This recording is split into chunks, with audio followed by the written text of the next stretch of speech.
Okay, welcome back, everybody. For those just joining us, you are watching the 2021-2022 budget hearings with the Board of Finance.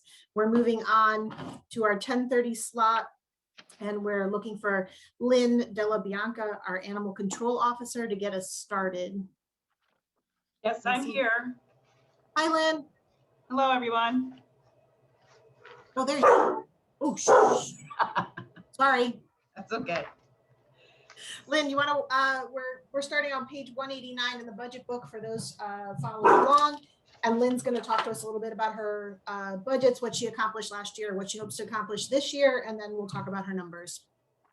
Okay, so I just have my budget. But I have the first thing anyway. So our accomplishments, actually our calls were down a little bit from last year, not surprising with the COVID. A lot of people are staying home and taking care of their animals properly, so not as much going on. There was 472 calls for service. We did impound 169 animals. Usually we're in the 200 range over the last few years. So down a little bit, which is okay. Population has also decreased a little bit as well. Don't know if once this COVID thing kind of diminishes that we're gonna, and I think a lot of my contemporaries are saying, are we gonna start seeing a lot of animals get dumped or surrendered because now people are going back to their lives? We don't really know yet or not. But certainly, the impounds were down for stray animals that we pick up. So I guess people are keeping their animals right now. And then we also adopted out 90 animals. Adoptions are still happening as long as we have something that people want. We are just doing it by appointment only, so we're not having lots of people come into the shelter until we hear from the town that we can open up back more, but we are allowing people to come in with the precautions if they're interested in adopting animals. Our biggest goals, my biggest goals and priorities have always been to increase dog licensing, which actually was pretty dismal this past year. Usually we're in the 2,000 range, but this past year we did only 1,400. So we still have a lot of work to do on that. There's other things to do. I was on a committee to work on dog licensing because it's across the state of Connecticut. It's not just town of Trumbull.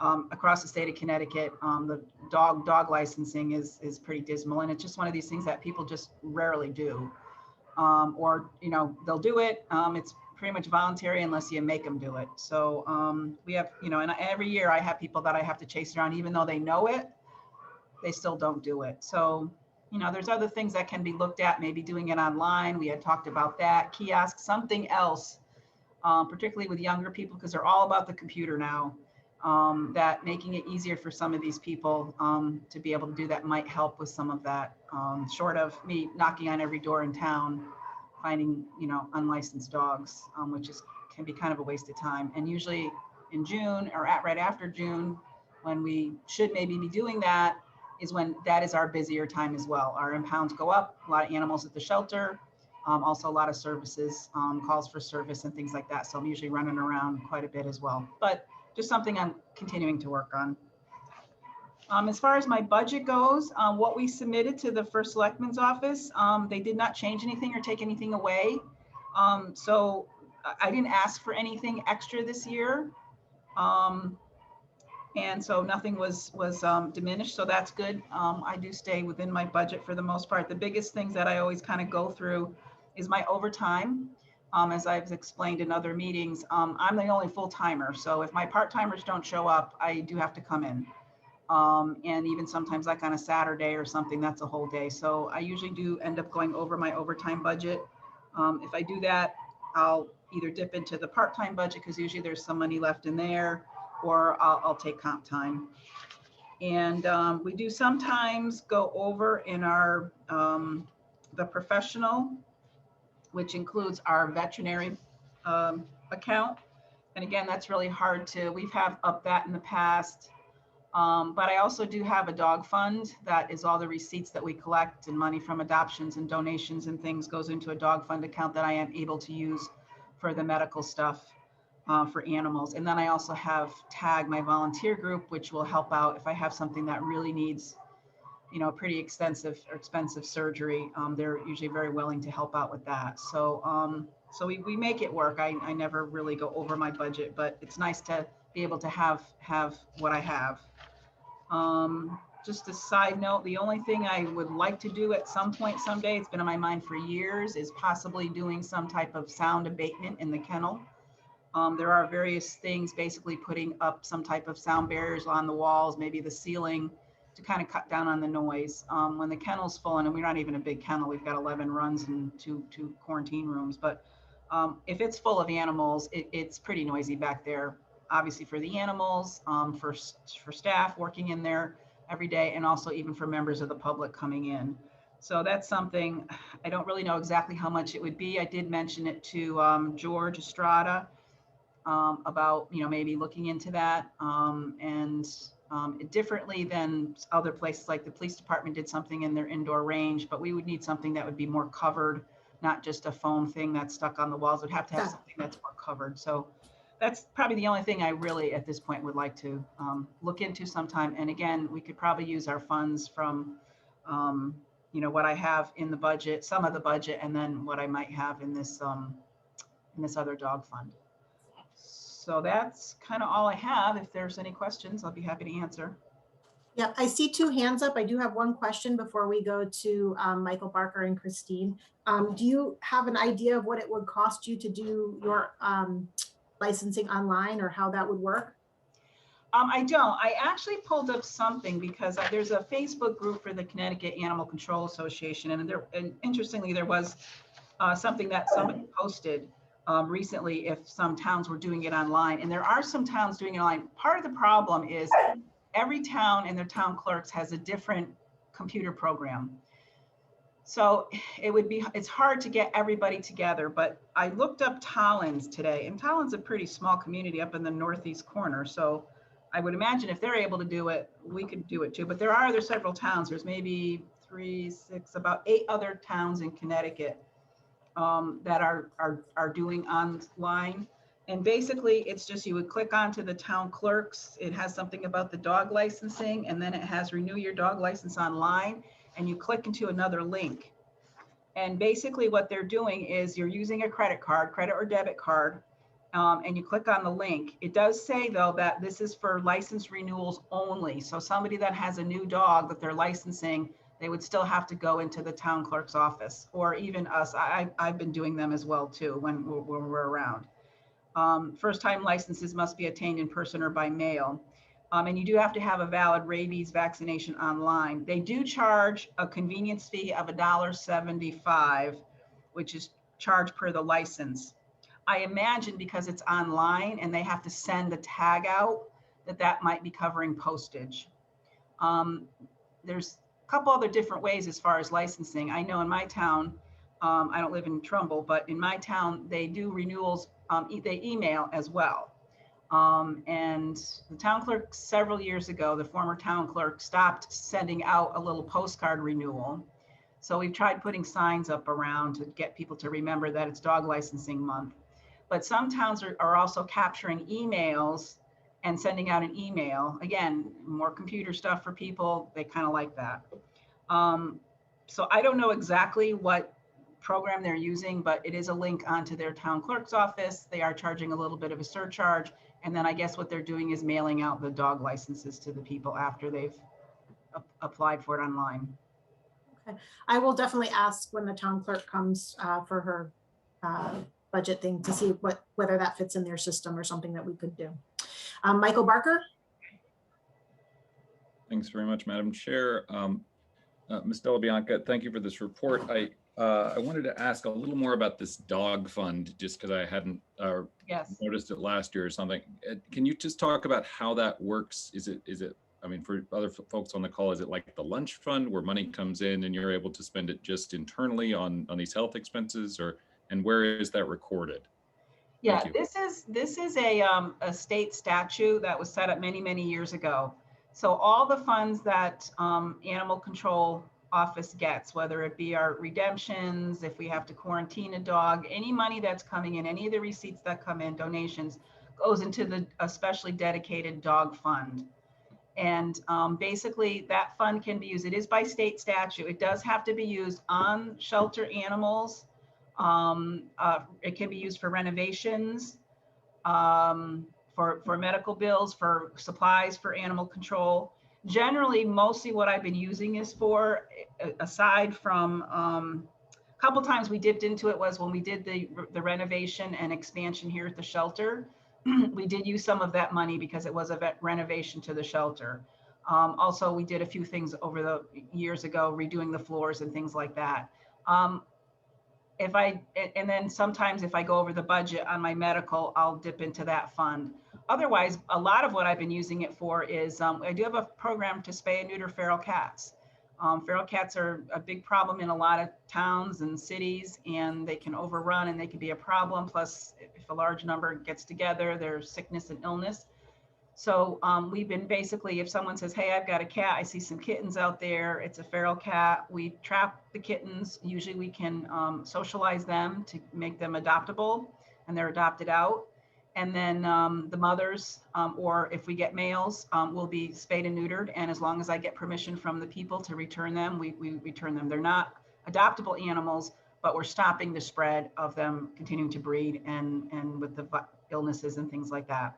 So that I've been using on a pretty regular basis. Over the winter time, not so much now, but as spring and summer come, I'll be getting calls from people.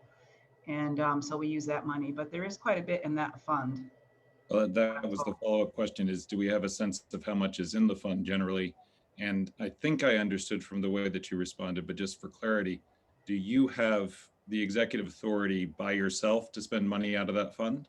No, I request from the police chief. I do a rec and I request and show the documentation of, and like I said, it's mostly coming with the vet bill. So it's the invoices I get from the veterinarian of what we spent. And the vet's office does give us a discount, so we're not paying full price. So we do get a discount, but all that's documented of what I'm asking out of that account. Okay. And about how much is in the fund? I think Maria would maybe have that. Maria has her hand up. It's approximately 137,000, and it is a special fund. We collect fees and we submit some fees to the state because a portion of the license fees goes to the state. So that fund is used for that purpose. And like Lynn said, we do pay for the hospital bills, some hospital bills, because I see just this fiscal year, we paid $5,400 so far from that fund. And last year was approximately 14,000. So throughout the years, we pay out of that fund for those animal hospital bills. Thank you. Christine. Hi. Hello. Christina Laris, Board of Finance alternate. So my question was really just on following up on what you were talking about with respect to licensing.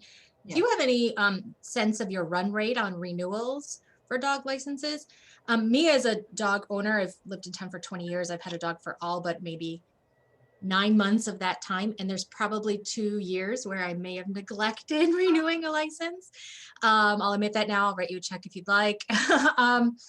But I do remember those postcards from years back that helped, and then those stopped. And I do see those June is license renewal month signage around town, but certainly I'm sure more outreach would help, but just curious if you have a sense of what the renewal rate is.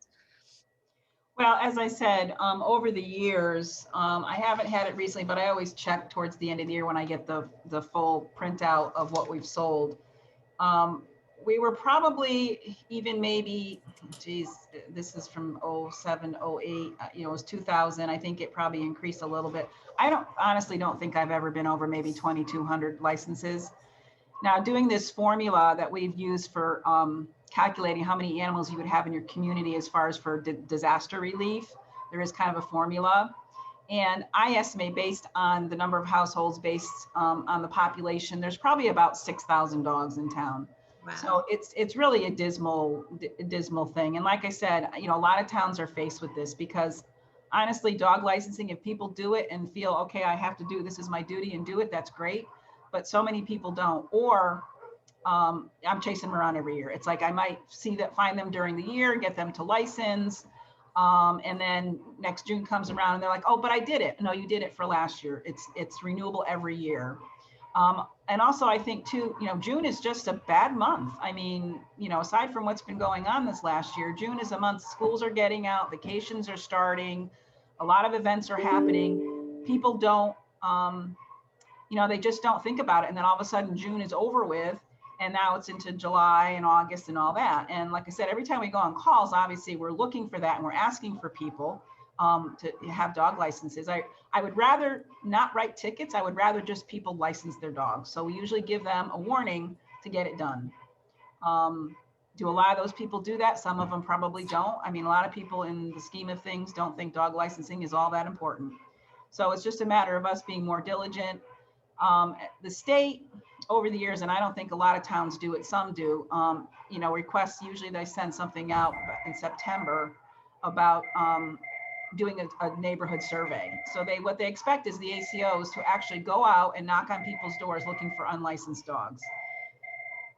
That's something we can look into, but I think that's a lot of waste of time, because especially in the summertime, I could get pulled away from other duties, or I'm doing something and now I got to go across town because the Rottweiler is chasing the kids or something.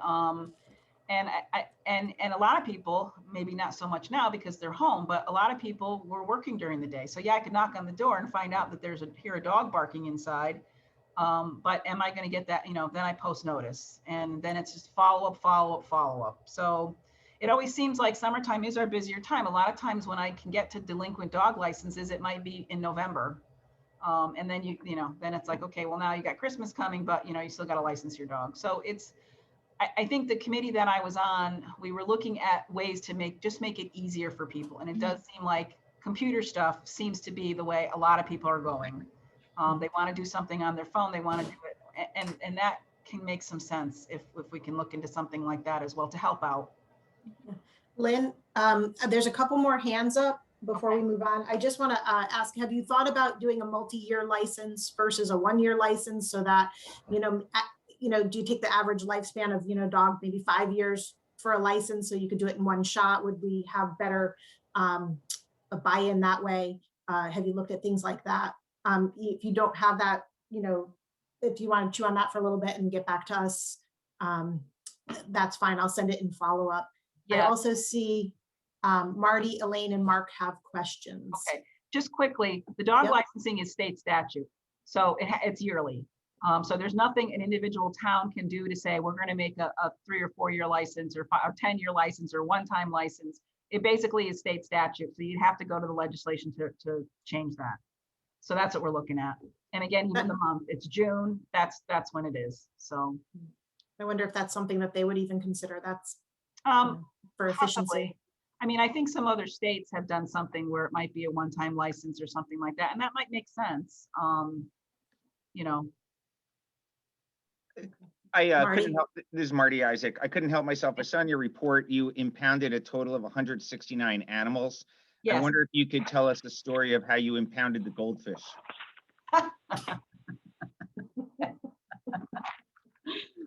Yes, the goldfish. Usually what happens with those is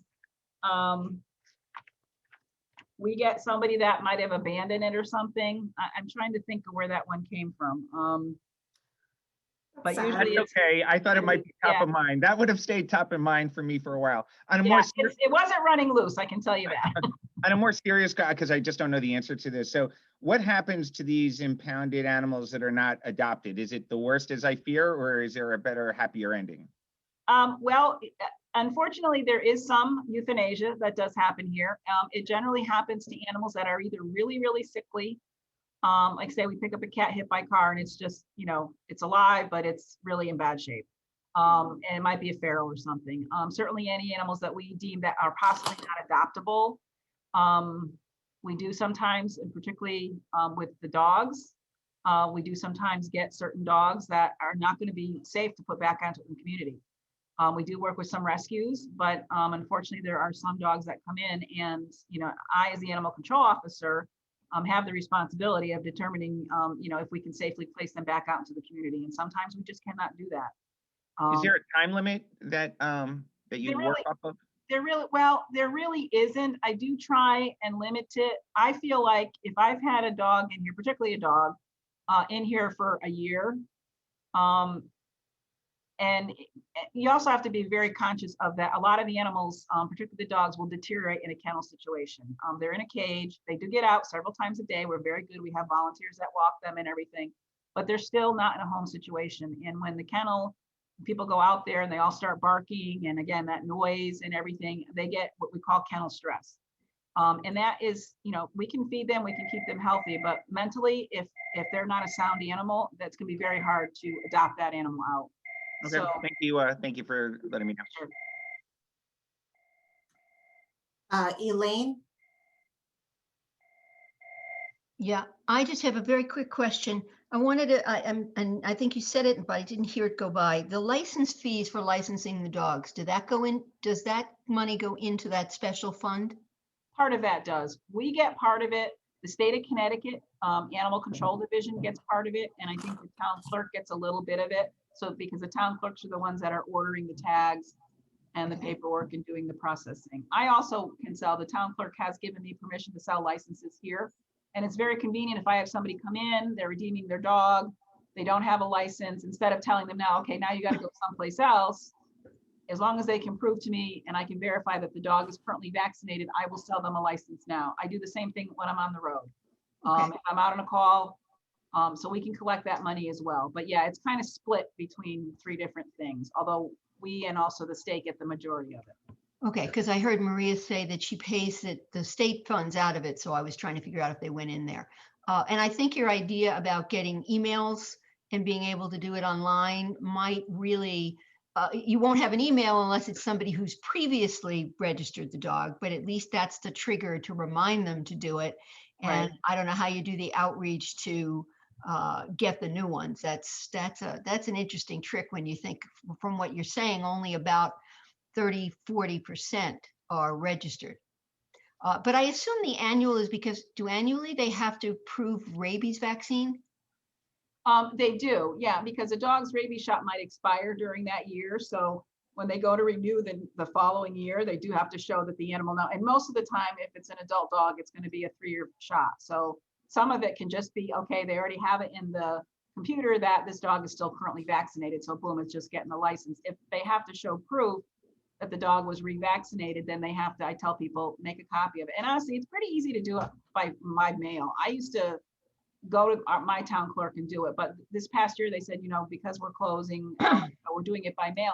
And it was so easy. I'm telling people, just make a copy of your rabies certificate, or just make a copy of your paperwork from last year, because they gave you a little paper license in addition to the tag. And as long as the rabies is on there, they have all the information they need. Send it in. Yeah.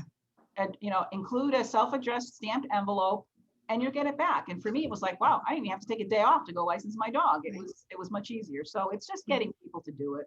Right, and the online seems to make sense because now we figured out how to Yes. collect taxes online. We've figured out how to do building permits online.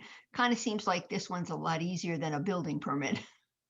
Yeah, So- definitely. And I think somebody mentioned that to me. They said, oh, I applied online for some type of permit like that. He goes, it was so easy. And I'm like, this is something we need to figure out. But obviously it's the town clerk that, is going to have to do the majority of that. But I think that possibly instituting again, sending reminders out in the mail. And then if we can collect email addresses for the people that we can do. I'm going to order some more signs. I try and put signs around the major roads coming into Trumbull so people remember. And it's just a concerted effort. How about signs in all the local vet offices? Yeah, I've tried that before. The state gives us these little pamphlets for dog licensing, and actually has an application on the bottom of it. And they provide those, their APCP program, which relies on a lot of this dog fund money as well. That's why the unlicensed dogs are more expensive unaltered dogs are more expensive than altered ones. And so they do give us some little pamphlets, and I pass those out all over the place. I have them stuck all over the place. Talk to vets offices. I've had them in vets offices as well. And that's the other thing. I mean, again, in this committee, talking to some vets that were part of this, when I was doing animal control in Florida, and of course it's countywide, so it was different, but we had one dedicated person that would go. The vets offices were actually also selling dog licenses. Up here, the vets don't want to know nothing about it. But when a dog would come in for a vaccination, they could get their rabies tag and they could also purchase a license. And this one person just went around the county all the time, the different vet offices picking it up. But the state of Connecticut is like, the vets are like, we're not doing that. That's your job. We're not doing it. Yeah, but they could at Lynn? least give out the information. That doesn't Right, cost them give out the anything. information, yes. Okay, thank you. I'm gonna do two things. I'm gonna ask Bill Chin to pull Carol Hahn on as a panelist instead of an attendee. She's on the finance committee, and I see her off on the side there, and she had her hand raised. Mary, do you have a question about the numbers in Lynn's budget? Well, no, actually, I just was going to say what Elaine was asking. I was curious if Awesome. you've ever worked with the vets. You know, that's another good idea. And the other thing is, what about even just like they do voter registration tables? What about a table at the library? Yeah. To do a drive that way. I would like to, if there's no other questions for Lynn, thank you, Lynn. Everybody likes talking about the doggies and kitties. My dog was sitting here the whole time, very attentive, right? Listening. And he's a newer puppy to us, so we'll get him licensed, I Good. promise. Okay, 6 months. So, He's 6 months old. Thank you all very much. excellent. All right, so we're gonna move on. I see Chief Lombardo and Chief Burns have been waiting patiently. So we'll move on there. Hi, Chief, how are you? How are you? All right, we're having a good morning so far. You've got good news for us, right? Moving, of course, Oh, that's all right. always good news. Did everybody get their supplemental from them? I assume that we're gonna be working off of this today. Yes. Yes. Awesome. All right, sir, take it away. Okay, so I will just touch on a few highlights. Assistant Chief Burns does tremendous amount of work on the budget, so he can drill into any question you may have. But if you look at our goals and objectives, you'll see that we finally attained accreditation at Tier 1 state accreditation as a police department, which is took quite a few years for us to get there, but we did it. I'm glad we did start it over about 6 years ago when I first got here, because the new police accountability bill is now going to require full accreditation by the state. So we're somewhat ahead of some other departments that have no accreditation, but it's a really high standard to reach. We don't decide what the standards are. The state police officers training council does. And we have to meet those, and they're industry standards. They're based on case laws, liability issues, just professionalism. So it's an outside independent agency that says we've reached that level. And I'm happy to say that through all the hard work of several people, it finally came to fruition recently in September. One of our goals for 2021-22 is we're continuing to work for Tier 2 accreditation. So that is an ongoing process as we speak. Some of the things that is always very important to us is training our officers, because we want them to, one, be able to provide high level of services to the community to the best of our ability, but we also want to be able to reduce as much as possible the liability to the town and the department in the event of any claims against us. And one of the first things, if not the first thing, that we are always asked for if there's a civil case presented against an officer or the town for something they may have been involved in, is we want to see the officer's training records. Because if we have a failure to train, a failure to supervise somebody adequately, that is a big, that could be a big problem for us. So that's one of the things that our insurance carrier always asks for, and so does the plaintiff from the town if something like that were to occur. The police accountability bill, as most people probably have heard about, came about in late July of this year. It was pretty much my belief is in response to something that occurred 1,300 miles away from here, that as far as I know has never occurred in Connecticut. However, trying to do things better and enhance upon the services that we provide to any community or any resident is always something that we should all strive for. And there are certain things that are within the bill that are good. I think it's not all negative. about law enforcement. I think some of the changes are going to be difficult. We have a tremendous amount of training to do when it comes to use of force within the bill because they changed some of the decision-making and things that you have to exhaust before you can deploy certain forms of use of force. And there's some other changes within there. And some of it is testing. A police officer in Connecticut has to be recertified every year to keep their certification within the state. And it's something that the police academy does, and they require a certain amount of hours for training every 3 years. But now this bill also asks that every 3 years, when someone is in their year for recertification, they must,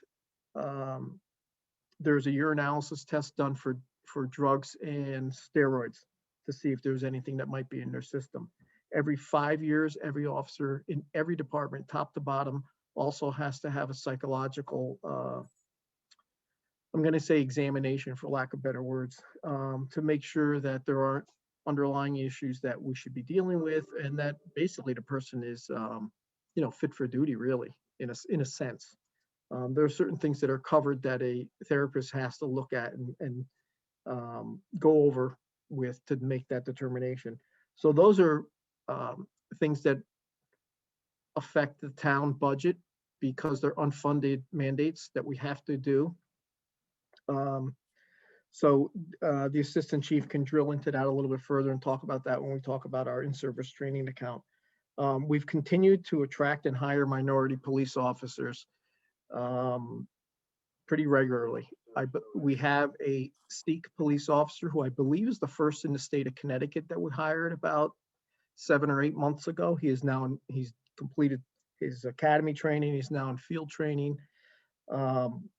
We have 12 female officers on the department. When I first arrived here, we had 4.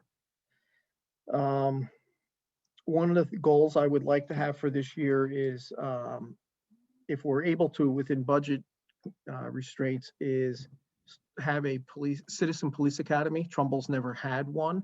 I think it's very educational for people to see how things occur, why we do certain things, and just kind of learn from how we hire a police officer, what the costs are to hire a police officer, why their uniform is made up the way it is, why they carry certain things, whether it's a less lethal form of force, or whether it's the Narcan that they carry, or just everything that they do, top to bottom, for a patrol officer, what our detective division does, what our administration is about, how the budget's put together. So it's usually an 8 to 10 week course and about 4 hours every week. We haven't pulled it all together. We were going to try to do it last year, but naturally with the pandemic, that was certainly not going to occur. I would like to be able to start it possibly in March of 2022, and we'll just have to see how things work out. We'd like to also, this year, we are working to stay within our allotted budget, which would be, I believe, our 7th year in a row. So with that, I'll kind of turn it over to the assistant chief, and he'll talk about some of the major variances that might be within the budget, and we'll be happy to answer any questions you may have. Morning, everyone. I'm Glenn Burns. I'm the assistant police chief. I've spent quite a few years of preparing the budget and monitoring our expenses over that term. This year was fairly basic in relation to the things that we've dealt with in years past. There's a few things I'll note right off the top as to how things have been significantly different this past year. The first of which, not the least of which, was the virus, and which affected the type of work that we've been doing and the way we've done the work, so that the expenses that we've drawn even in the current year are certainly not typical of the way things have happened in years past. Secondly, for those who have seen the proposal booklet that we forwarded, the estimates that we put in for salaries, particularly the full-time salaries, you'll see they look fairly significant. Reason being the two contracts that were settled while this current year's budget was being prepared, these figures have not been adjusted so that our request for the next year represents several years of the contract changes. That includes both the police contract and the MAKE contract. The third item that the chief just mentioned was the police accountability bill, which was crafted and instituted and effective just this last October 1st. This you'll see in several of our counts has impact in a variety of different places in that it set forth a variety of requirements that were not in place prior. To accommodate each of these changes, we've made slight adjustments where possible to anticipate what we would need to change or accommodate as we go into the new year. Several of the changes were effective immediately as of last October 1st, and we've been doing our best to shift slightly and use the funding we have to make those changes. Others will come into full effect through the course of this year and into next year. And they include a variety of things. Some affect testing, somewhat significant. The requirement for drug testing on an annual basis as a requirement for recertification. We have behavioral assessments that will be done every 5 years for all our personnel. Of course, there's costs related to these, which were not something we had funded in the past, but we're looking to adjust for in the future. We have even uniform requirements now that we'll have to accommodate.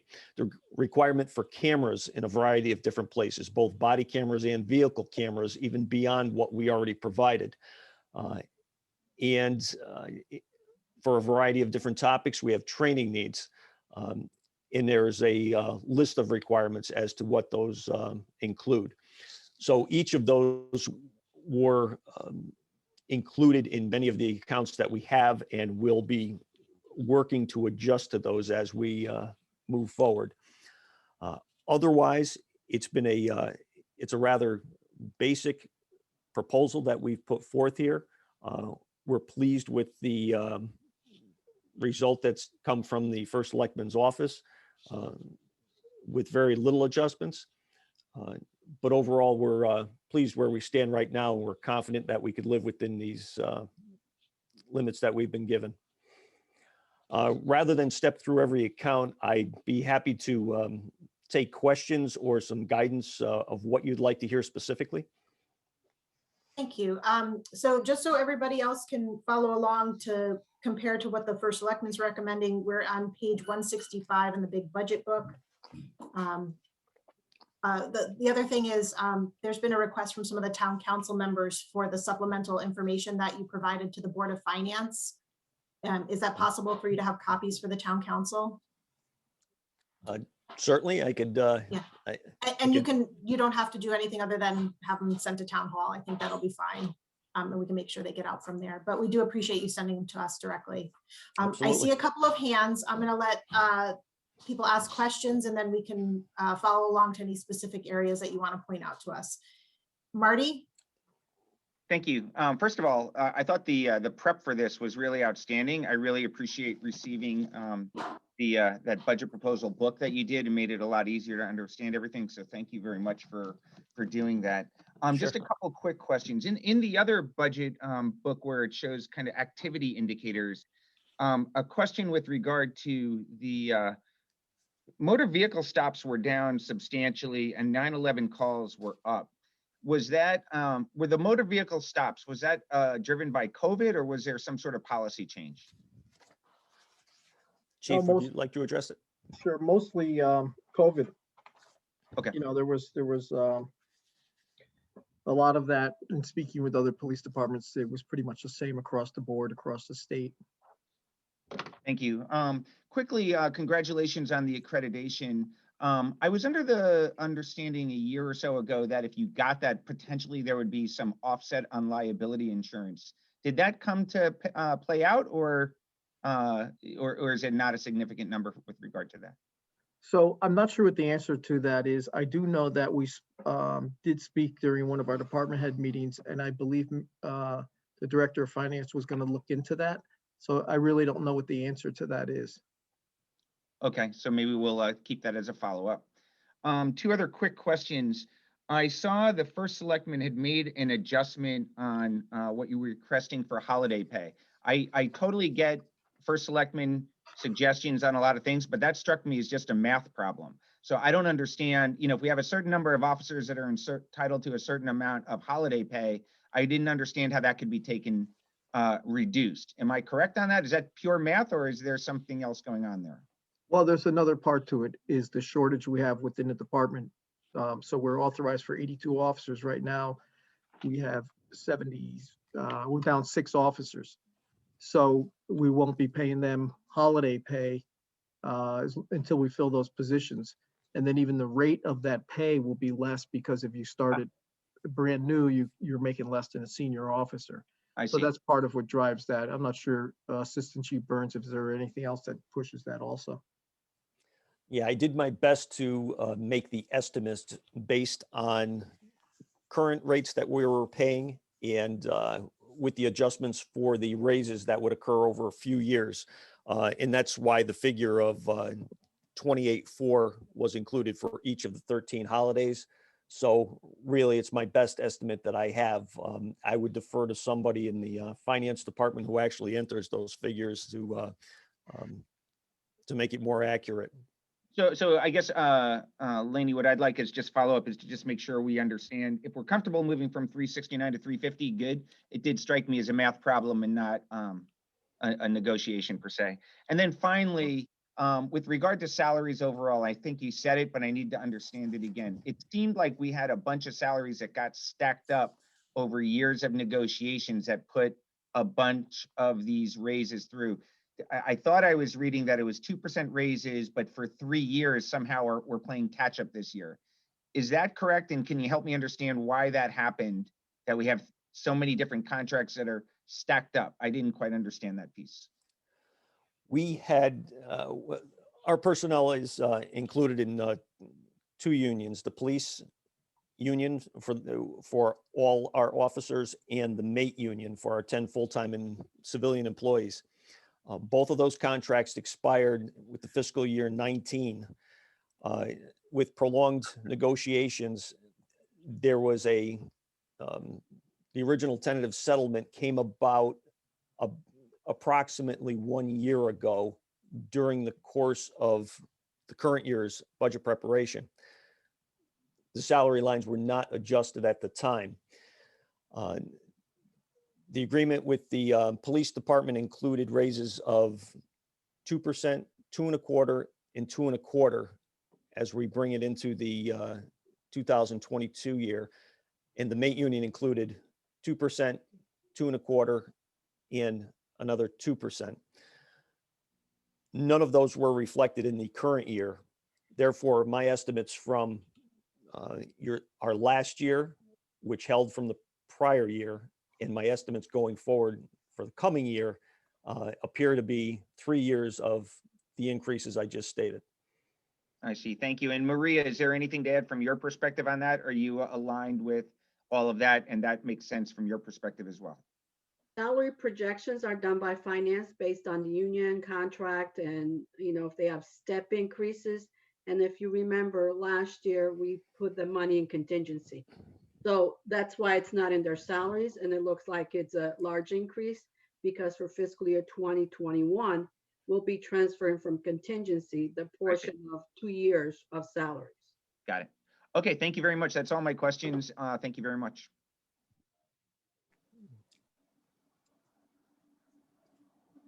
Sorry, Maria, was that why you had your hand up, or did you have something else you wanted to add? Okay. So I have Michael Barker, then Paul Timpanelli, and then Elaine Hammers. Michael? Thank you, Madam Chair. Thanks so much, Chief and Assistant Chief, for the great analysis in the booklet. That's been so helpful in understanding this. And I would just put out to everyone, I wish every department would do this. It makes it so much easier to understand this really technical stuff. I have a few questions. The first one is with regard to the Citizens Police Academy, something that I would be very interested in doing myself. And I just, I noted that in your introduction of the idea, part of the reason to not do it this year was because of the cost associated in housing it. And I wonder if there is an opportunity for folks that are willing to charge fees for participation, or if that's a statutory requirement that we can't charge fees. I'd be opposed to that. I think I want to try to invite people in, and I think the amount that we may generate is really not going to be anything that would be substantial if we did charge. I think it's just something we do as another community outreach is really my thought. Yeah. Okay. Well, and maybe it's pay what you will, or maybe folks that are participating can get hit up for a donation afterwards. But in any case, the thought, and it's not for a little while. The second point I wanted to just ask about is you indicate in the narrative that the cost of these trainings per the bill that passed in July are not yet known. But Assistant Chief, you indicated that maybe some of those costs are elsewhere in the budget. And I wondered if you could indicate where those costs are, if they are in the budget, and to the extent that they're spread across different lines, I wondered if we might be able to see a report of all of those new costs in one place.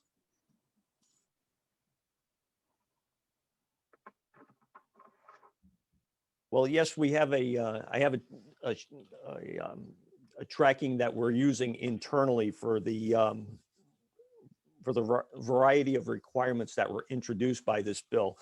I have 16 sections that were address a variety of different aspects, several of which are training, some of which are equipment.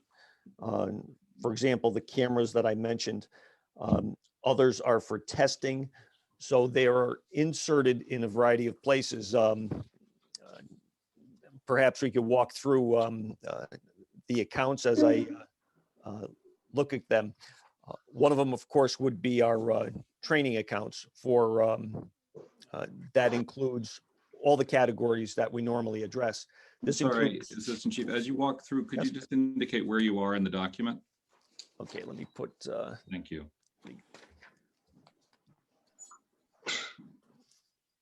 I guess I'm 171 of your copy, I believe is our first page of actual accounts. Our training account is on 172. Of course, the training account includes all of our recertification requirements, and that is quite a long list, as you can imagine, in a variety of aspects to cover everything we do in our job. On 173, ancillary account involves a variety of different testing that's we normally do. Medical testing, promotional testing, and so forth. What's been added here was the requirement for drug testing and the behavioral evaluations, I will call them. We're still in the negotiation process with several firms to determine how these tests will be conducted and the exact cost for the number of officers that we need to cover. So again, this is our best estimate on as we narrow the focus on how we plan to handle that and how it'll affect the budget here. Let me just look forward on some of our other accounts as I compared our lists.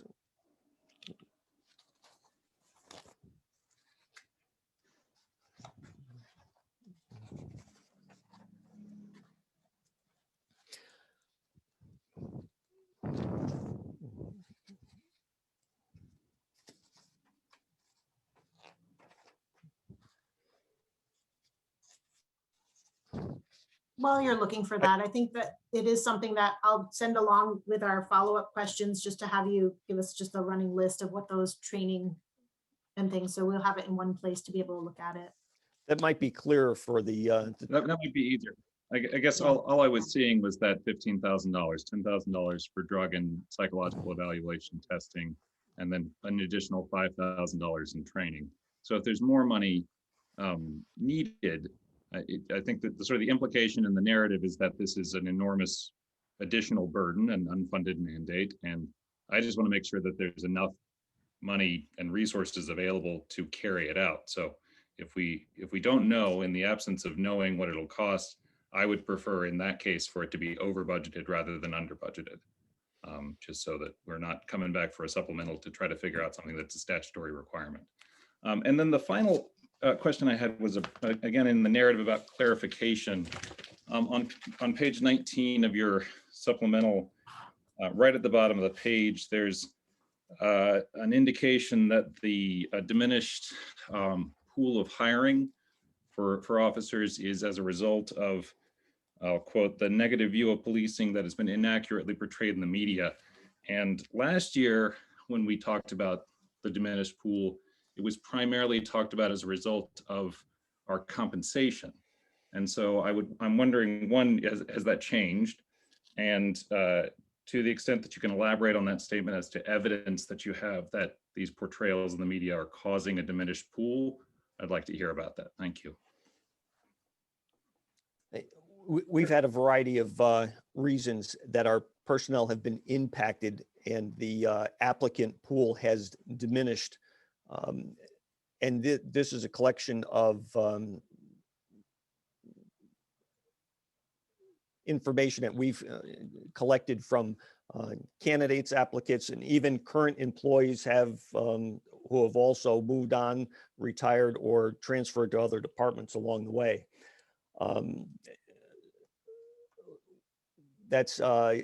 It's not just our department. This has affected departments throughout the state and really across the country. Applicant pools have been reduced, nowhere near the numbers that we had in the past. We've even had impact to our Explorer Cadet program, where we've had much fewer members than we've had in the past, generally because of less interest that they have in the profession or in emergency services, perhaps. But it's affected everyone, not just our department alone. Chief, was there something you wanted to add to that? Yeah, I think I would add that in addition to that, there have been officers, as we said in the past, that have left because of one of the benefit constraints is, I just had an officer last week. He's been here about 5 years, left because he wanted to go to a department that had a traditional pension. And that's the fact. I can't, I can't change that. We've hired about 21 new officers in the last 6 years, and every one of them is in the 401A pension plan. And several of them have indicated recently that they're considering going to other agencies also that still have the defined benefit pension plan. That's the reality of where we are. And, I don't see much of that changing in the near future. And we're not the only department that has to absorb that and deal with that. I know other police departments, the exact same thing. And when there was, and still is, some towns and agencies switching from a defined benefit to a defined contribution plan, I think what we did was make the job a little more portable. So the fellow who left recently had 5 years here, and he felt that, he still had plenty of time left to work and to gain a traditional pension. He found a department that has one and would hire him. So he left. And there's still a good handful of departments out there that do offer the pension plan, a traditional defined benefit plan. Chief, do you have a rough number of surrounding towns that do versus don't?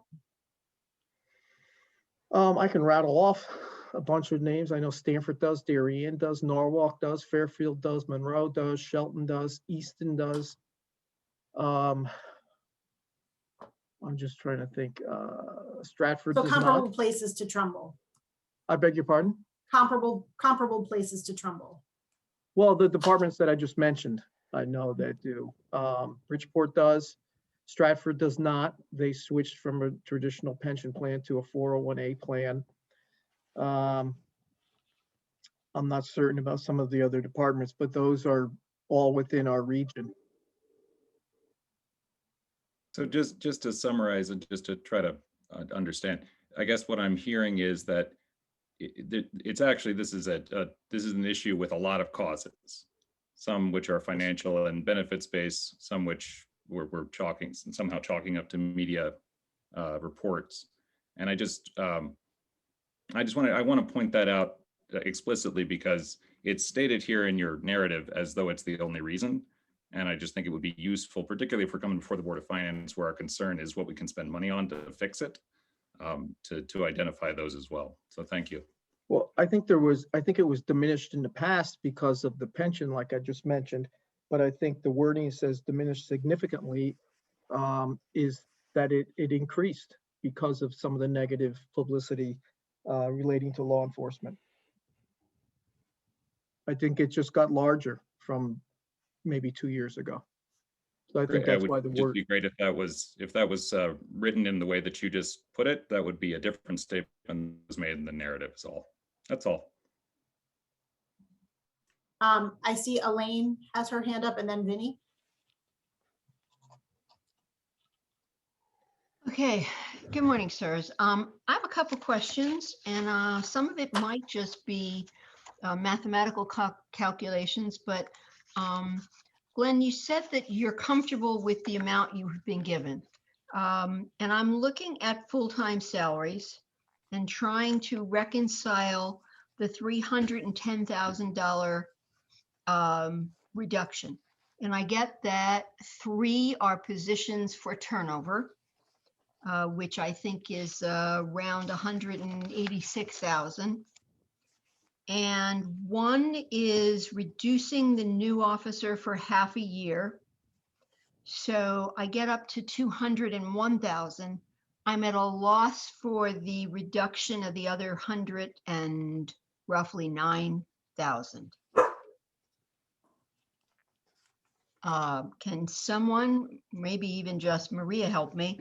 We're not adding the new officer, but for half of the year.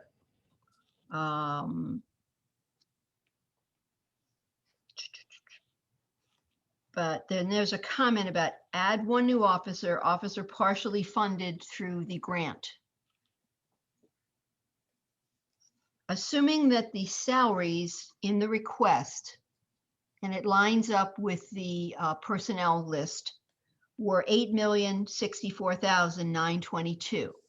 We reduced it to $7,754,678. That change, Maria, is about 310,000. Okay, we said that 186, I think. I can find it exactly. 186 is the 3 officer turnover, a little more than we usually put in. We usually put in a flat 150. I don't have a problem with the 186. And then we reduced the new officer for half a year. So half of the 62, which is what we said the new officer was,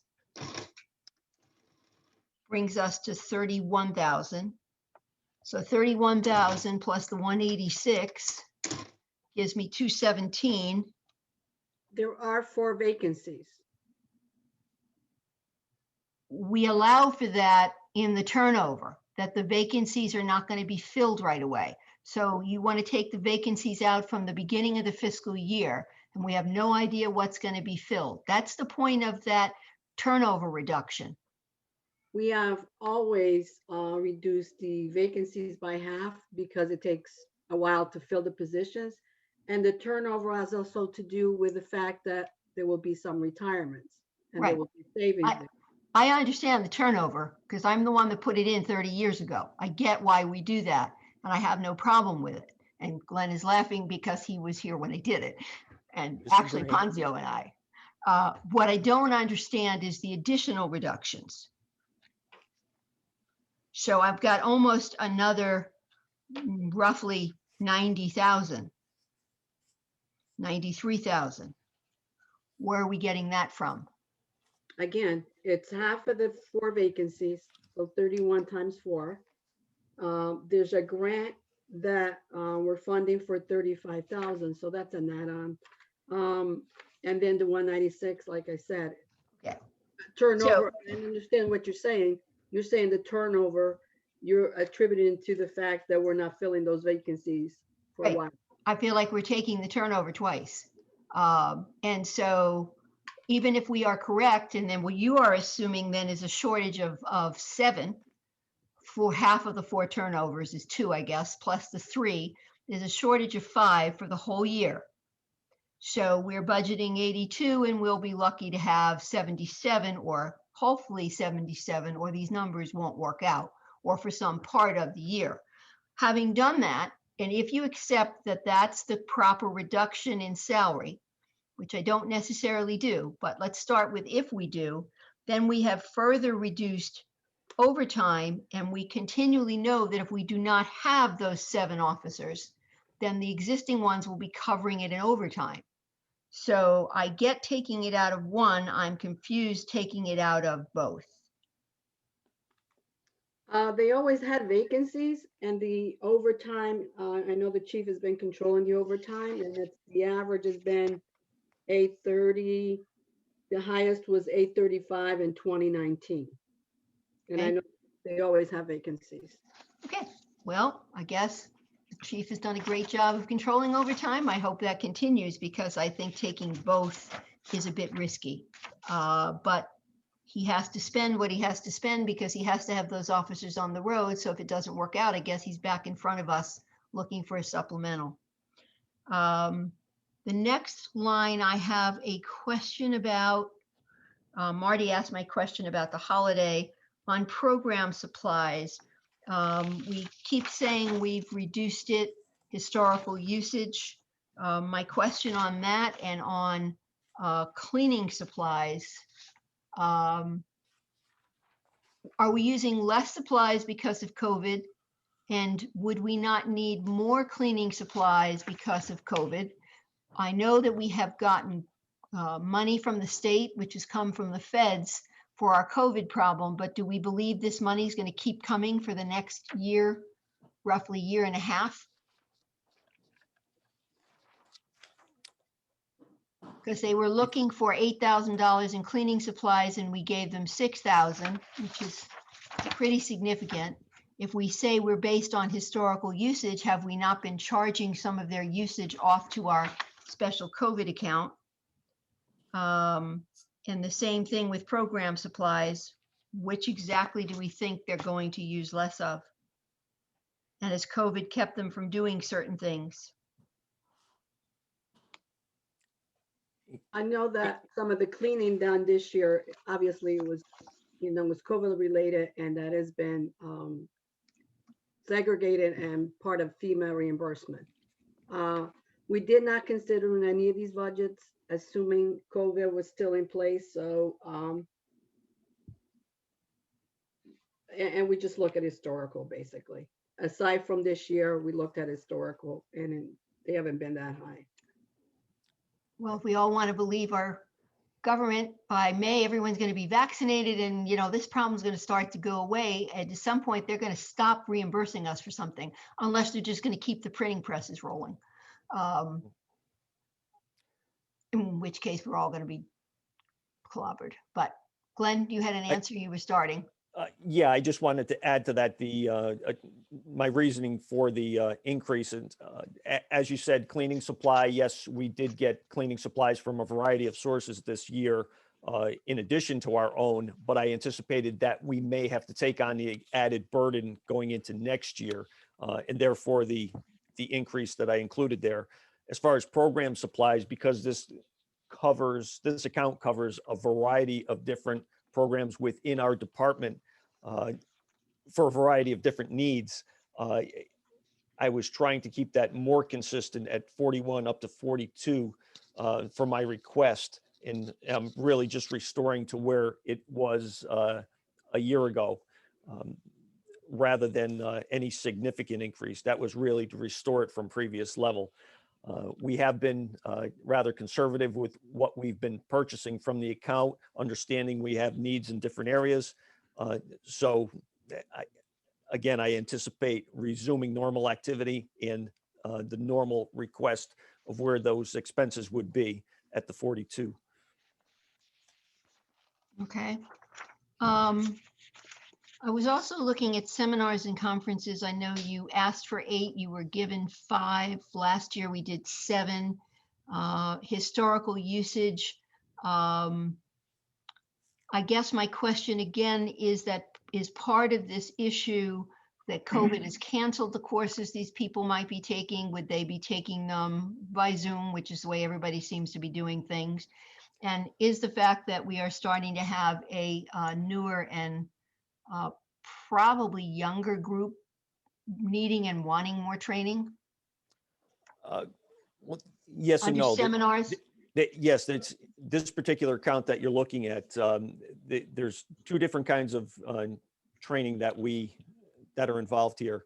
Our regular training accounts and our methods of training and our shift towards online training have changed, yes, and there is a bigger demand for that and a bigger requirement for us now to shift to those that type of thing. This particular account that you've highlighted here is a tuition reimbursement account. This is for officers who are continuing to pursue their education with college courses. They're entitled through contract incentive for a $2,000 per year reimbursement. One of the reasons here is I rounded it to an even number, knowing that whatever number of officers we have, we would cap out at, if there's 4 officers, they would easily expend the $2,000. It's hard to anticipate or predict how many officers will be taking courses. We have a few right now that are drawing the funds, and it's something I encourage regularly for officers to continue their education and take advantage of that amount. So if we have 4 officers that are continuing and want to continue their degree, that would be the 8,000 I requested. Okay. And then I want to move on to capital outlay. So as I look at it, 5 vehicles were approved. We've now gone from taking originally 1 and then 2 and now 3 from the special duty fund. And it appears we're going to make that an annual event, which certainly concerns me when I look at the special duty numbers that are attached a few places later. And I want to move to that. But first, I want to ask you a question about the 3 AEDs to update aging units. Can you explain the difference in price of the 2? We have 1 at $2,500 and 2 at $1,800. Yes. Our medical trainer has made a request for the replacement of these units. Traditionally, we've been replacing 3. They're technology-based item for restarting the heart for the medical calls that we respond to. He's also taking into consideration our increased use of both the motorcycles and the bicycle patrols, which have smaller accommodations for carrying the units. These are compact units. The lower cost number that you see there are for the compact units, and the higher number is for the full size with full capability with the ruggedized case that we use in the patrol cars on a daily basis. Okay. And then on your annual rentals, what dropped off for the $10,000 reduction?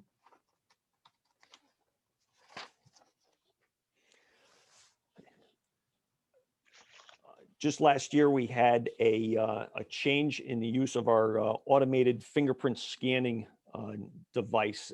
that we use for all, both criminal arrests and for non-criminal purposes as well. That system is run by the state. It's a requirement for all people that we process, like I said, both for criminal charges and for non-criminal purposes. Includes all Board of Ed employees, weapons permits, adoptions, securities, licensing, and other reasons. I had an amount in here for the purchase of that machine, which was just executed last month. So with that purchase, we'll be fully compliant when the system changes over in about 2 months. But there's no longer a need for the purchase of that unit. You'll see the addition in the service contracts to maintain the unit in the coming years. Perfect, perfect. Thank you. Okay, so then I would like to look at in our main book, page 185, where we talk about the special detail account. So we are carrying forward 926. We are expecting 919,000 additional. We have an encumbrance of 982. And I want to be clear, Maria, what that 982 includes. Because it's, yeah, go ahead. Includes the time that is paid to the officers, the salaries plus benefits, and it includes the 3 vehicles that were purchased. And then the transfer to general fund has to do with the in-kind that's paid Right. to the general fund. And so we have decided to steadily increase that number. So we've gone from 150, can't tell if that's 180 in the 17 year, 150, 150, and now we're going up to 200. And actually this year we went to 210, and that's because we analyzed that account. We actually came up with a, sorry, my phone, analyzed that account based on the use of town's resources. And just like the WPCA and Gulf, we came up with a better estimate as to what we incur by the town to administer the special detail. Okay, so that number instead of 150 should read 210. Well, for next year, it'll be 220, actually. 200 was still budgeted for this fiscal year 2021. Okay, If you look at the page before that, you'll see the projection level too. That's what we're budgeting, 220 for this fiscal year Okay. 2022. so you're going to take so this net balance 131, 2021 with transfer to the general fund, should that be 220 or is it 200 for this year? Because This fiscal year is 200, so for the next year, we're going up to 220. correct. Okay, Yeah. so there's a footnote that says the expenditures and encumbrances do not include the vehicles purchased in FY 2019. 93,620 are being paid in full to be adjusted in FY 2021. So I'll have to look at the notation. the notations don't make the number, because you're saying we're going from carrying forward a $900,000 balance, something a little over 900,000, 926, down to 663. But we're continuing to put in 3 cars a year, which is $201,000. And this is saying the 2019s are not in there. So where are the 2020s? Because it's saying the 2016s were in there. That was for fiscal year 2019. I will review this and get back to you. Okay, I'd like to take a look at what I'd like this in a way that now includes what could you add a column? Because I'm not sure I care about 13 and 14 anymore, but I'd like to see what we're projecting for 21, the 21-22 year, because now we're taking another 200,000 out. Yep, And you take it out all at once, correct? that's correct.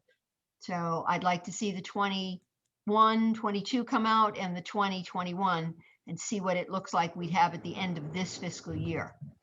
Okay. All right, thank you. Thank you, Lainey. That's all. Okay, so I see Vinny, Marty, and then Paul. But I do Vinny, before you go, I just have one quick follow-up question for the chief from Michael Barker's question prior. I think specifically he was looking to know, do you have money in this budget for recruitment specifically? Yes, we're continuously recruiting either lateral entries or entry-level people with no experience. Yes. Thank you. Go ahead, Vinny. I'm sorry. You're not spending more money on officer recruitment. Is that right? I beg your pardon? I You're not couldn't. requesting, Chief, additional monies for officer recruitment, which is where the issue is identified in the report? I don't think. That was the question, really. Let me find that. We can get this on follow-up. We don't necessarily need you to find it right now. Okay, Okay, thank you. thank you. Sorry, Vin, go ahead. Okay, thanks, Lainey. Vinny DeGennaro, Board of Finance. A comment and a question. The comment first is nice job on the book that you sent out, the separate book. One point that I think is really was great was the very last 2 pages or 3 pages, which was the town profile. And there was a lot of good information in that. I think a lot of people would benefit by seeing that on a regular basis, if not annually, as part of this budget process. So maybe next year we could possibly include something like that at the head of our budget book. Again, some of the stuff is germane to the budget, but a lot of it is good information to have. So kudos to putting it in. I thought it was really good. Thank you. The second question is an easy one, I think. Where do we stand with the building renovation? Are we complete now? Is the firing range done? And I know there were some other things that were still outstanding. As of today, we're doing very well. There was a prolonged delay in one of the final pieces, which included a fence enclosure for the ventilation unit that was put alongside the firing range on the outside of the building. For anyone driving on Edison Road, you were able to see the that equipment that was alongside the left side as you look at the front of the building. That's now nearly completed with the addition of the fencing, which certainly added to the aesthetics there. With a couple final pieces for finishing walls within the range, that will bring to conclusion the renovation project in the basement. Okay, thank you. Marty and then Paul. Yeah, thank you very much, Marty Isaac, for Board of Finance. I forgot to ask one quick question. I thought I heard previously, given COVID, that officers were not necessarily taking their assigned or taking their vacation time. And as we move out of COVID back to normal life next year, does this have an implication on overtime as you have to backfill everyone suddenly taking it? Or is that not something to be considered moving forward? Well, I could tell you briefly, there's been a variety of adjustments that we've made over the past year as times have changed, as hours have been used, vacations have been limited. We've adjusted wherever we needed to accommodate those. And that was some of what I was in my introduction trying to anticipate in this proposal for the coming year, resuming normal operation. It's not something we could easily predict, although we do have requirements for that minimum personnel manning and things like that. We try to make them subtle adjustments, use what we have to cover what we need. So far, we've been successful in that, but I don't see any dramatic changes that we won't be able to accommodate, though. Great, thank you very much. Sure.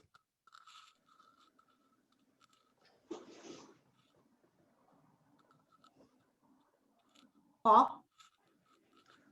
Yes, Paul Timpanelli, Board of Finance, Chief and Deputy Chief. Let me add my name to the chorus of congratulations that you've gotten so far on your accreditation accomplishment.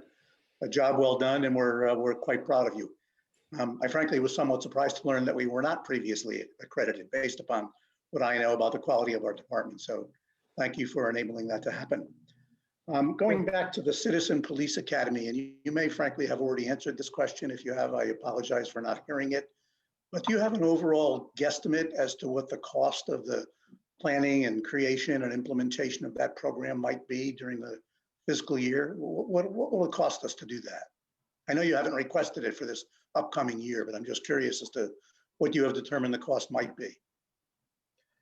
Well, the planning and the planning of it would be done while officers or myself or the assistant chief, whoever, whatever topic of area we're discussing would be done while working. So that would be within the regular workday. Some of the police academy instruction, it will all be in the evening, and some of that will be people who will be in off-duty time. So yeah, they're either going to ask for compensatory time off or overtime. It's kind of hard to put a real good estimate on it right now, only because is it going to be 8 weeks, 10 weeks? Are we going to do more training with people that we need to switch their schedules? It's a moving target right now. It's just a little bit difficult to really put our finger on it right now. And another part of the decision whether we go forward with that is when we get to mid-year, December, January, what do our accounts look like? Because I don't want to do it if it's going to shortchange another account. Right. I want to really do our best to do it within the existing budget that we get approved. So if I'm hearing you correctly, you have not yet put pen to paper to sketch out a plan for this and thereby determine what the cost might be. I mean, I have an overall concept of what I want to do because in the last department I was with, we did it there. So I have a general idea, but no, to answer your question about costs, no. Okay. I think it would be useful to begin to do that. I'd be interested in seeing it. And I'm assuming the Board of Finance would be interested in helping you fund it. I think it's a great idea. Okay, thank you. Maria, did you have something you wanted to add? Lainey, can I ask the chief to just send the packet that he sent to the council, Board of Finance to the clerk? And also, if future departments submit information, please have them submit it to the clerk.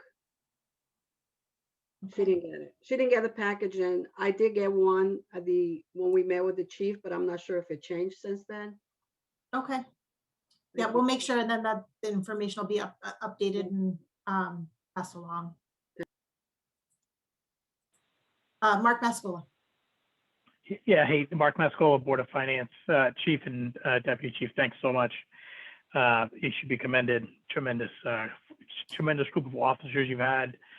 You know, when I've had a call on them personally, just the utmost professional when they arrive. So you should be commended.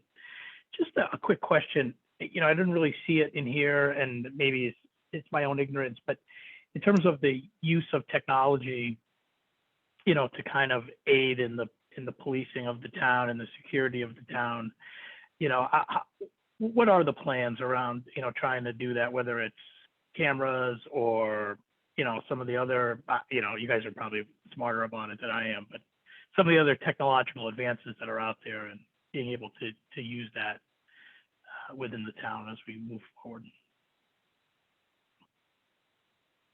Well, I'll start on that if I may, Chief. We know technology is costly. We try to adjust to them, whatever the requirements are or whatever our desire is in a incremental way as to implement these things over a period of time. The one that came to mind during your question is the cameras. It's wonderful technology. It's been a terrific benefit to us to be able to use the cameras, starting with the vehicle cameras some years ago and now expanding to the body cameras that we use now. A point of reference, the cameras that we use in our vehicles are all digital now. They cost more than $6,000 per unit. we've built that into the cost of the cars as we get the cars, Mhm. and we've built that out gradually as we've grown into that. The same company offered body cameras. We stayed with the same company to be able to grow with that. But each of those units that the officer wears is near $1,000 a piece. That's not something you'd want me to come before you and request in any large numbers, because it would put us out of business. Knowing that that project was coming, we started several years back, because as you can imagine, with the video requirements, we needed video servers. There's a whole structure behind it to sustain that system, including chargers and batteries and hardware to download the video and so forth. That system was implemented over the course of 3 or 4 years in very small pieces. So I guess I'm getting back to your question, is it takes a long time. and Yeah, very my question gradually may to have been implement. more. Yeah, my question may have been more broader than just the body cameras and the video camera, maybe surveillance type cameras or throughout the town, or something that if you made the incremental technology investment, you know, and again, not the cameras in the cars or the cameras on the body camera, but, you know, kind of some of the other security measures that might be out there. How can that help you, especially in this time where it's challenging to recruit additional officers, turnover that comes? How do you leverage technology, you know, on a community-wide basis to implement some of the security that you know might be needed versus just manpower in total? Before I turn it to the chief, I'll just say we take advantage of anything and everything that we can on a regular basis that's within reason of expenses, and put it to good use into solving crimes that we need to every day. And we've been fairly successful. We also take advantage of our regional partners and other agencies that surround us. If we have a piece of equipment that they don't have, and likewise, we have a good mutual aid relationship with all our sister agencies, and we work very well together on in that way. Great, thanks. Chief? Yeah, and I would just expand on that a little bit. Actually, the community and residents, business owners have actually helped us in a sense, because many people have their own cameras up at their homes or at businesses. And there have been a few crimes that we've actually solved because of the use of that, of cameras that people may have or a business may have. And we, you know, as the assistant chief said, if something occurs in Trumbull, and we think the fleeing person went through another town or city, and they have camera systems somewhere, we would ask them to look, or we would look with them to see if we might be able to pick up some more information about a car or whatever we may be looking that may have been involved in a crime in Trumbull.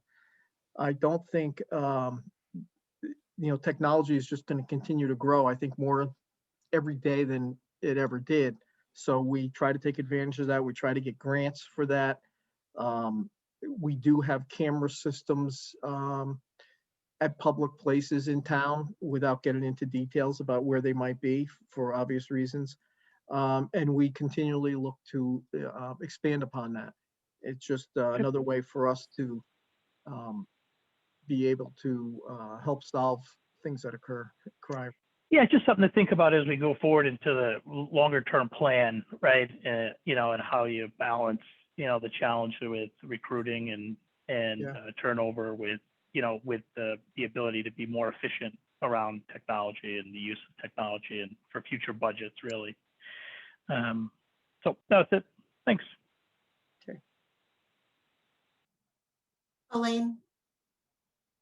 Yeah, just one quick follow-up. Elaine Hammers, Board of Finance. Glenn, the cameras or some of this equipment where we're talking about body cams, can any of the funds we have in the special agency accounts be used for this? Try to take advantage of that wherever we can. And that's the piecemeal system that I'm using now, I found has been the most successful to do it piece by piece, by building it into the cost of the car. Wherever I can, I do take advantage of the smaller amounts, but not on a regular basis. That's usually been very little to be had, where in some of the accounts that we have, the cost of the car was significant. But beyond that, I try to, I have to rely on the budget and include all those costs within the package of a new car. Right, but I wasn't thinking about the special duty account. I was thinking about the other two special agency accounts we have. I don't know, Maria, do you have any idea what's in those two police accounts?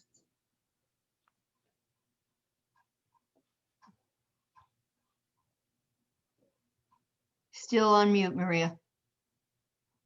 Couldn't find myself. There's page 186 and 187. And then 188, those are the three other special agency accounts. One is that expendable trust. Maybe there's a balance of 29,000 in there.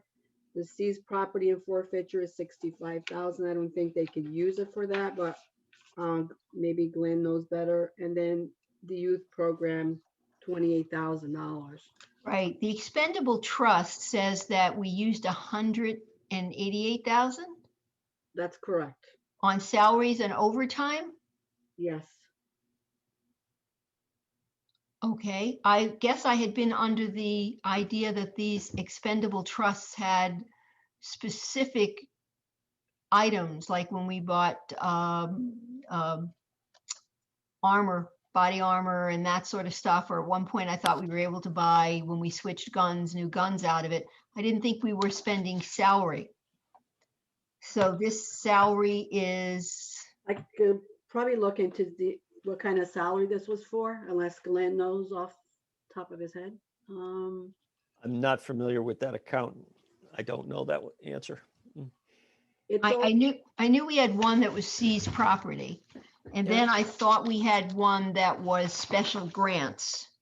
I'm not really sure what the expendable is. I thought those were the only two I was aware of. No, Certainly. let me look at that. That 188,000 is what's available. It's a year to date. I mean, it's a cumulative over the lifetime of this grant, this fund. So that's what's available, the 188. That's what's available. Is it 8 or the 29? The 29 is what's available, but it's a combination of these two accounts, and it's hard to explain, but these two accounts probably should be netting them out in the beginning. When we moved over from Prime System to Munis, we carry some of these balances over, but it probably should be a net of those expenses. Not sure why, but that's cumulative. That balance is cumulative. The net effect of the two accounts is at 29,000, and what we pay out of that program expense, we haven't spent any 2019, and back in 2019 we did pay for armor vests back then. Right, that's what I thought we were using this account for. That's why the salaries threw me, because I thought they were specific to items related solely to the police, safety, whatever issue. The forfeiture, I thought, also had certain limits as to what it could be used for. But those were the only two. The youth, I'm sure, has specific to the youth program, but I just don't remember it being called expendable, but clearly it is. But the salaries throw me that we'd ever put salaries in there. So no, it's a carry forward. It should probably be combined somehow. I'd have to research it. Okay. What happened there? So, but should we assume that there's 29,000 left in one and 69 in the other? Correct. Or 65, excuse me. Correct. Okay. All right. Thank you. Do I see any other hands? Anybody else have any other questions for either Chief Burns or Chief Lombardo? No? Okay. Well, thank you, gentlemen. If I might, I have one thing to add. Please. On page 180, under the salary budget request, if you go down to about the 7th one, executive assistant to the chief, we are making a salary adjustment there of an additional $3,000 per year, which I've spoken with Human Resources in the First Selectman's office, and it has been approved. So it's not here though. And I just wanted to add that department requests, the current salary is $63,419, will go to $66,419. And then the 2% in July, which will bring it to $67,747. So it's just a little bit there in the salary line of a total of just over $8 million, or just about 8 million. Maria, is that something that we're going to need to adjust when we go through the budget process, or is that reflected in the final number?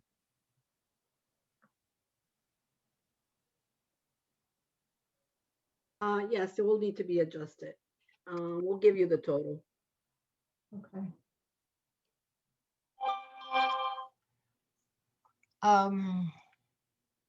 Lainey, I'm sorry, that Yes. raises another question. Looking at that, perhaps you could, I guess probably the difference is the hours. The chief's administrative assistant to the chief is making the same as the administrative assistant to the detective bureau. I guess with this salary change that will level itself out. The actual income is different because the hours worked are different. But I would assume that the highest paid clerical in the department would be the chief secretary or administrative assistant, excuse me. And it looks like you will be solving that, Chief? Well, I'm looking at the administrative assistant to the Detective Bureau. Is $34.85 per hour, which is the same as the executive assistant to the chief. The current salary is about $9,000 more than what my assistant is making right now. I suggested a $3,000 increase. She'll still be behind. I think the position over the years just but fell behind in increases that she should have gotten. She has a tremendous amount of responsibility, but not just that, she has a lot of confidentiality that I need to trust her with. The position is a very trustworthy position and has a lot of, as I said, responsibility to the department. No, and I certainly agree with you on that. I think one of the issues we frequently have is that people who are in unions continue to get raises where appointed positions never keep up. And I think this is a prime example. Yes. I think the annual salary difference is one is probably a 35-hour or 37.5-hour, and the other is a 40-hour week. So I understand why the annual salary would be different, but It concerns me when the hourly one falls behind the other. I don't know, once you get her to the 67747, what that will, well, let me see, I guess I can quickly do that. 67747, you said, and she's working 18, 20 hours a year. We're going to take her salary up to 3722, which, assuming the current hourly doesn't really reflect any MAID increase this year, does it, Maria? So will that one also go up, or is that for the fiscal year we're going into? That's already including the increase. Okay, so at least for this year, we will finally have the hourly rate above everyone else's, which is where I think we ought to end up. So, all right, thank you. Okay. And thank you for the answers, and congratulations on all your accomplishments this year. Thank you.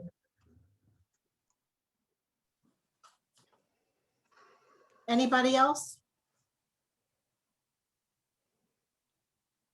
By the way, Elaine, that was real old school adding machine, I heard. And it has a tape because that's the only way I'll use it.